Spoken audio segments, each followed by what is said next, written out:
प्यारे बच्चों, इस वीडियो में हम लोग क्लास 10th के very very important 50 MCQ questions के बारे में बात करने जा रहे हैं।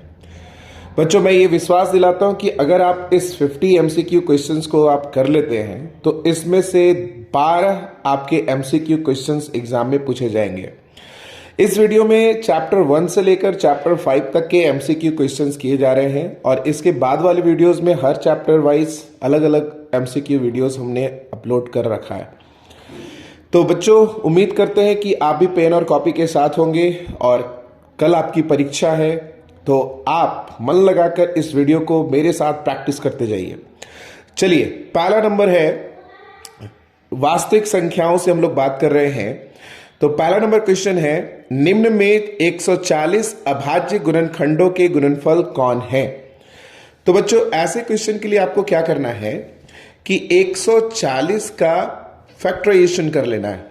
तो सबसे पहले छोटे टेबल से 2 7 2 3 2 5 अब ये 3 से नहीं जाएगा, 5 से 5 7 और 7 1 तो इसका आंसर क्या हो जा रहा है? 2 टाइम्स है तो 2 का स्क्वायर, 5 इंटू 7। तो फाइनल आंसर आपका क्या आ जाएगा? 2 स्क्वायर 5 इंटू 7, 2 स्क्वायर 5 इंटू 7। तो B is the right answer. बच्चों, ऐसे क्वेश्चंस को धैर्यपूर्वक करने की कोशिश करेंगे और किसी भी प्रकार का कोई भी हड़बड़ाहट नहीं दिखाएंगे। अब यहां पर 140 की जगह पर कोई भी संख्या हो तो आपको इसी प्रोसेस के थ्रू जाकर आपको काम करना है। उम्मीद करते हैं आपको समझ में आ रही है बातें। अगला नंबर जो क्वेश्चन है वो इस प्रकार से हो सकता है कि 2 इंटू 2 इंटू 2 इंटू 3 इंटू 3 का मान क्या है? तो ये सरल क्वेश्चन है, आपको सबको मल्टीप्लाई कर देना है and you will get the answer. तो 2 2 4 2 8 3 24 3 72। B is the right answer. चलिए, हम लोग चलते हैं क्वेश्चन नंबर 3। 96 और 404 का एचसीएफ हमें ज्ञात करना है। बच्चों, ये इंपॉर्टेंट क्वेश्चन है और कई बार ये क्वेश्चन आया है, ध्यान दीजिए। तो ऐसे क्वेश्चंस का एचसीएफ फाइंड आउट करने के लिए आपको क्या करना होगा कि दोनों का प्राइम फैक्टराइजेशन निकालना होगा, 96 का भी और 404 का भी। चलिए देखिए, सबसे पहले हम लोग 2 से चलेंगे। तो 2 4 2 8 2 2 2 4 2 1 2 2 2 6 2 3 और लास्ट 3 1। Right everyone? चलिए, इसे भी 2 से करेंगे। 2 0 2 2 1 0 1 और अब ये उम्मीद करते हैं किसी टेबल से नहीं जाएगा, तो ये लास्ट हो गया। तो अब देखिए, इन दोनों में कॉमन क्या है? 2 2 4। दोनों में कॉमन क्या है? 2 2 4। तो जो कॉमन टर्म है वही आपका एचसीएफ है। इन दोनों का जो कॉमन फैक्टर है दैट इज योर एचसीएफ। तो कॉमन फैक्टर क्या है? दोनों में 2 2 तो 2 2 4 इज द राइट आंसर। तो which is the right answer? इस क्वेश्चन का D is the right answer. चलिए आगे बढ़ते हैं मेरे प्यारे बच्चों। क्वेश्चन नंबर 4 की तरफ चल रहा है। क्वेश्चन नंबर 4 में कहता है कि 12, 15 और 21 का एचसीएफ है। एचसीएफ आपको फाइंड आउट करके दिखाना है। तो बच्चों, एचसीएफ जब भी आपको फाइंड आउट करना है, कॉमन फैक्टर निकालना है। इसी तरह से आपके एलसीएम भी आएंगे, वो हम लोग आगे बात करेंगे। तो क्या आ जाएगा? 12 का अलग फैक्टर निकालिए, 15 का अलग फैक्टराइजेशन कीजिए और 21 का अलग फैक्टराइजेशन कीजिए।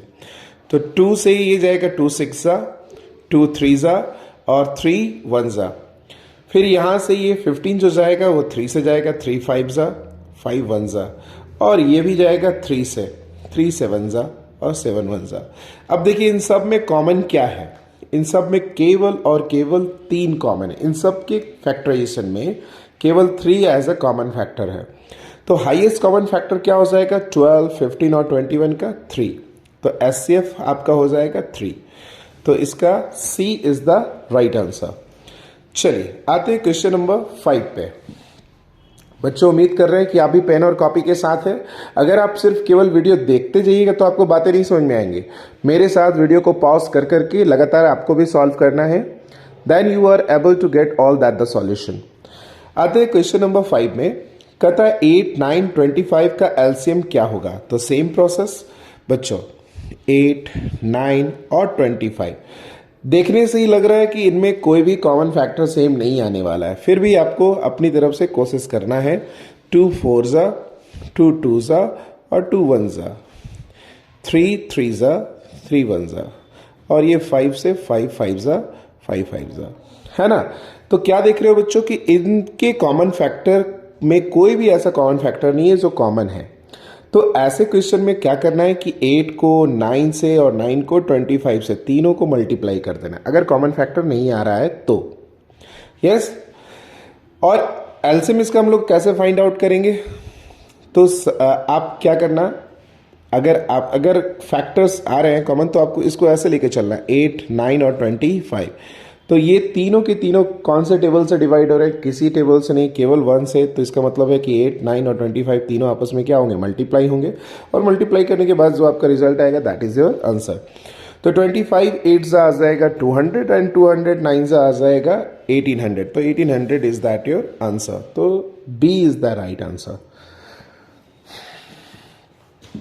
चलिए बच्चों, वीडियो थोड़ा लंबा होगा क्योंकि मैं इसमें 50 एमसीक्यू क्वेश्चंस की बात कर रहा हूं, और ये एमसीक्यू क्वेश्चंस में डेफिनेटली आपके 12 एमसीक्यू क्वेश्चंस मैच कर जाएंगे, है ना।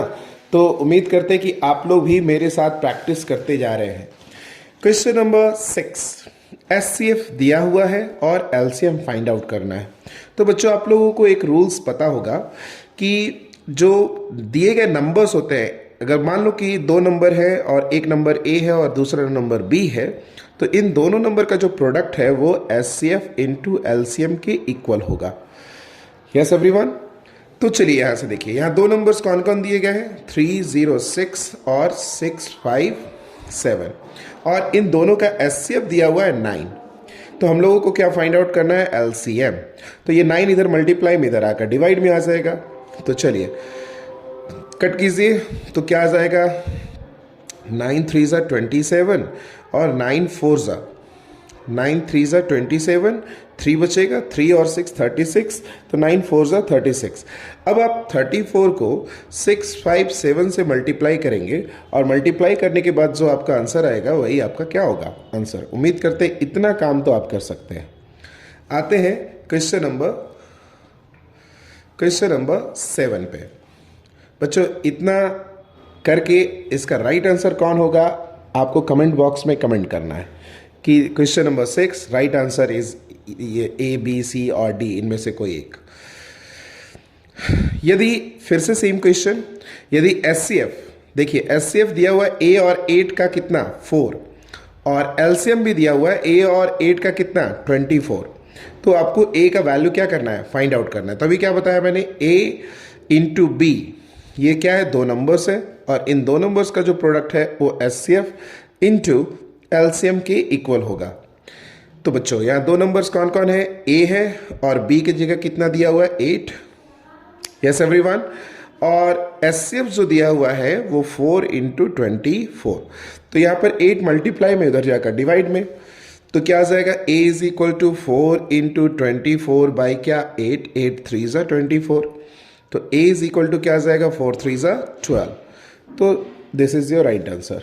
अब यहाँ पे क्वेश्चन चेंज क्या कर सकता है, यहाँ पे B का वैल्यू निकालना था, अब कहीं यहाँ पे 8 दे देगा और यहाँ पे B दे देगा। तो इस सेम प्रोसीजर से जाकर आप इसके सॉल्यूशंस को फाइंड आउट कर सकते हैं। तो A is equal to 12 is the right answer. तो इसका which is the right option guys, C। तो 7वां का C करेक्ट आंसर है। चलिए अब हम लोग बात करते हैं क्वेश्चन नंबर 8 पर। तो क्वेश्चन नंबर 8 में क्या है, यदि 120 बराबर 2x इंटू 3 का पावर 1 और 5 टू द पावर 1 है, तो x का मान क्या होगा। तो x का मल्टीपल यहाँ पे क्या होगा। मेरे ख्याल से यहाँ क्वेश्चन गलत है, यहाँ पर इसको होना चाहिए 2 का पावर x। यस मेरे बच्चों, ये क्वेश्चन यहाँ पे रॉन्ग है, और मेरे हिसाब से यहाँ पे 2 का पावर x होना चाहिए। चलिए करके देखते हैं। तो 120 का फैक्टराइजेशन करते हैं। तो 2 से 2 6 ज़ा, फिर 2 से तो यहाँ आ जाएगा 2 3 0, 2 से 1 5, फिर 3 से ये आ जाएगा 5 और 5 1 5। तो देखो यहाँ पे क्या आ जा रहा है, 2 कितनी बार आ रहा है, 1 2 3, तो 2 का पावर कितना आ जाएगा 3 इंटू 3 इंटू क्या 5। तो x के प्लेस पे अब इसको किससे रिलेट करना है, 2 to the power x into 3 into 5 से। तो x के पोजीशन पे क्या आ रहा है 3, तो 3 is the right answer, C is the right answer. उम्मीद करते हैं बच्चों समझ में आ रही होगी बातें। आ जाते हैं क्वेश्चन नंबर 9 पे। यदि a is equal to B Q plus R है, जहां a और b क्या है, धनात्मक पूर्णांक है, तो यहां पर हर कंडीशन में जो b का जो वैल्यू होगा वो r से क्या होगा, बड़ा होगा। यस और नो। जैसे कोई एक एग्जांपल दे रहे हैं कि मान लो आप किसी संख्या को 3 से 7 को डिवाइड कर रहे हो, है ना, तो यहाँ पे a इज इक्वल टू 7 और b इज इक्वल टू 3 है, तो 3 2 सा क्या आ जाएगा 6 और ये क्या आ जाएगा मान 1, जो कि आपका r का वैल्यू है। तो ये जो r है वो हमेशा छोटा होगा जिससे आप भाग दे रहे हो, तो भाग जो जिससे दे रहे हो आपका क्या कहलाता है, भाजक, है ना। तो b जो है वो ऑलवेज बड़ा होगा किससे, r से। तो ये रिलेशन किस में मिल रहा है बच्चों, r is less than b, यानी b ऑलवेज बड़ा होगा किससे, r से। तो c is the right answer. चलिए बच्चों आते हैं क्वेश्चन नंबर 10 पे। क्वेश्चन नंबर 10 कहता है कि किन्हीं दो धनात्मक पूर्णांक a और b के लिए HCF और LCM, HCF इंटू LCM क्या होगा, a क्रॉस b, अभी तुरंत मैंने बताया था, तो वो किसके इक्वल होगा, a क्रॉस b के इक्वल होगा। आ जाइए क्वेश्चन नंबर 11 पे। क्वेश्चन नंबर 11 क्या कहता है, दो धनात्मक पूर्णांक a और b दिए रहने पर यदि अद्वितीय पूर्ण संख्याएं q तथा r विद्यमान है तो निम्न में से कौन सा कथन क्या है, सत्य है। तो निम्न में से कौन सा कथन सत्य होगा, अभी क्या बताया था बच्चों कि अगर दो धनात्मक पूर्णांक दिए हुए हैं तो इसके लिए स्टेटमेंट क्या होगा, a is equal to B Q plus R, जहां जो r होगा वो 0 से बड़ा और इक्वल होगा या फिर हमेशा किससे छोटा होगा, b से। ये स्टेटमेंट आपको याद रखना है, इससे एक क्वेश्चन 100% आने वाले हैं। तो देखिए a is equal to B Q plus R कौन मैच कर रहा है, तो ये b is the right answer. Yes everyone. चलिए अब ध्यान दीजिए कि धनात्मक समपूर्णांक निम्न में से किस रूप में हो सकता है। तो जो धनात्मक समपूर्णांक जो है वो किस रूप में हो सकता है बच्चों, जहां पर ये सम है ना, इसका मतलब क्या है कि ये पूरा सम का कॉमन क्या होगा, 2 होगा। अगर कॉमन 2 होगा तो वो पूर्णतः 2 से विभाजित होगा। तो देखिए 6 क्यूब प्लस 1 में 2 कॉमन नहीं है तो ये 2 से विभाजित नहीं है, तो ये विषम संख्या है। 6 क्यूब प्लस 2 में 2, देखिए दोनों में 2 है ना, या 3 2 6 है और यहाँ 2 है, तो इनमें 2 कॉमन है। तो जिसमें भी 2 कॉमन हो, है ना, वो आपका समपूर्णांक है। ये एक ट्रिक याद रखिएगा जिससे आपको आसानी, देखते ही आप उसको आंसर को टिक करोगे। ये सब क्वेश्चंस के लिए टाइम वेस्ट नहीं करना है। ये सब क्वेश्चंस आ जाते हैं तो आपको देखते के साथ ही आपको इसका आंसर डिलीवर्ड करना है। चलिए उसी तरह से पूछ रहा है 5 प्लस 2 रूट 3 किस प्रकार की संख्या है। तो देखो रूट 3 आ जा रहा है, तो एक परिमेय और एक अपरिमेय संख्याओं का सम हमेशा क्या होता है, अपरिमेय संख्या। तो ये सब क्वेश्चन को देखते ही स्ट्राइक करना है और सीधे क्या लिखना है, एक अपरिमेय संख्या। जहां भी root 3, root 5, root 7, root 11, root 2 आ गया तो वो एक कैसी संख्या है, अपरिमेय संख्या। और एक अपरिमेय और परिमेय संख्या का सम हमेशा कैसी संख्या होता है, एक अपरिमेय संख्या होता है। तो ये आपका अपरिमेय इसका राइट आंसर हो जाएगा। आ जाइए क्वेश्चन नंबर 14 पे। 17/8 का दशमलव प्रसार कैसा होगा। तो देखिए आपको ऐसे क्वेश्चंस में क्या ध्यान देना है मेरे बच्चों, ऐसे क्वेश्चंस पे फोकस करना है उसके हर पर। तो हर देखना है, तो हर क्या है, 8 है, तो 8 इसका फैक्टर क्या हो जाएगा, 2 से करिए तो 2 4 जा 2 2 जा, तो 2 इंटू 2 इंटू 2, और जहां पे 5 का पावर क्या है, 0, तो ये 2 to the power n into 5 to the power n के रूप में है। तो जब भी किसी भी परिमेय संख्या का हर 2 to the power n into 5 to the power m के रूप में हो या उसके गुणनफल के रूप में हो, यस, तो हमेशा उस परिमेय संख्या का जो दशमलव प्रसार होगा वो एक शांत संख्या होगा, वो टर्मिनेटिंग होगा।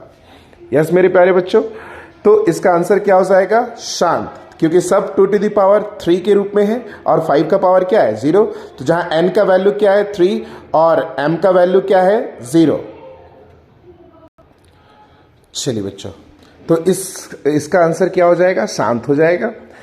तो इस अध्याय में वास्तविक पहले चैप्टर से ये सारे इंपॉर्टेंट क्वेश्चन है और इसी तरह से कोई भी क्वेश्चन आते हैं तो आपको उसका आंसर इसी रूप से देना है।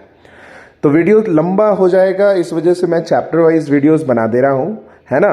अभी अगली वीडियो में मैं चैप्टर 2 का स्टार्ट करूंगा क्वेश्चन नंबर 15 से। So thank you so much बच्चों, लगातार आप वीडियो को देखते रहिए, है ना। मैं अभी एक पूरे चैप्टर्स का, मैथमेटिक्स के पूरे चैप्टर्स का वीडियो मैं लाइन से बनाने जा रहा हूं। थैंक यू बच्चों।